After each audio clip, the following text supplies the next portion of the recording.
So what do you think is behind all that and all this this crazy response to this virus? Well, quite a few elements. First of all, I beg to differ with the description that you used in your preamble. I don't think 35,000 dead people is the virus is consuming the world.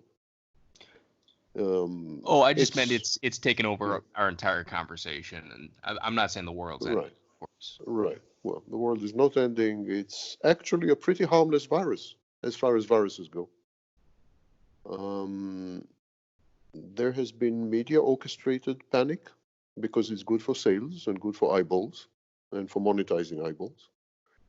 It's commercially driven. The medical profession has joined in because we are in an age where no one dares to take responsibility for anything owing to litigation and malfeasance lawsuits and you name it.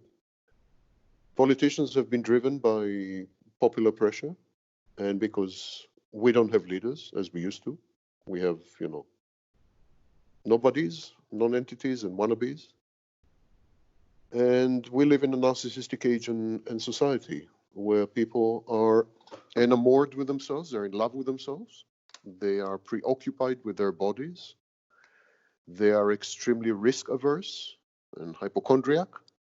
They dedicate inordinate amount of times to self-preservation, time for self-preservation and for avoiding risks, and so on and so forth. And there's a pretty pernicious, toxic confluence of all these very, very old and long trends. And it culminated with a virus. So the virus is a metaphor. It has a physical existence to some degree. It has infected 700,000 people in a population of 8 billion. It has killed 35,000 people. In Italy, it has killed 11,000 people, which may come as a shock to some, but this is 6 days of normal deaths in Italy. Each day in Italy, 1,800 people die of natural causes, not virus-related causes. So 11,000 people happens to be 6 days of normal deaths in Italy of natural causes. It's extremely unpleasant, lamentable, and regrettable, and if possible, could and should have been avoided. However, something like half of these deaths are of people above the age of 70 and 80. It may come as a shock to many of your narcissistic listeners, but we all have to die.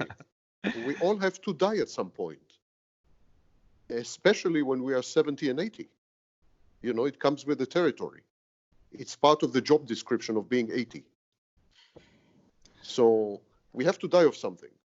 And that something happens to be right now coronavirus, which is the number 192 cause of death, mind you. So really, this has been blown way out of all proportions.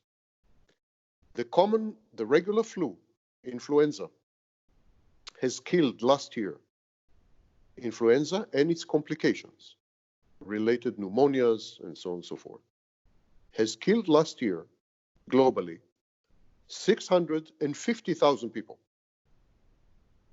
That's influenza alone.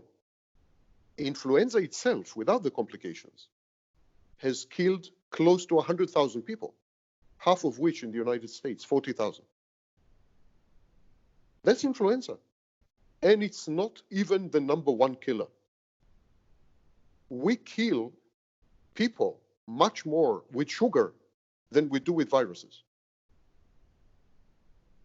I mean, get a grip. This mass hysteria and mass panic, they tap into very deep and profound social trends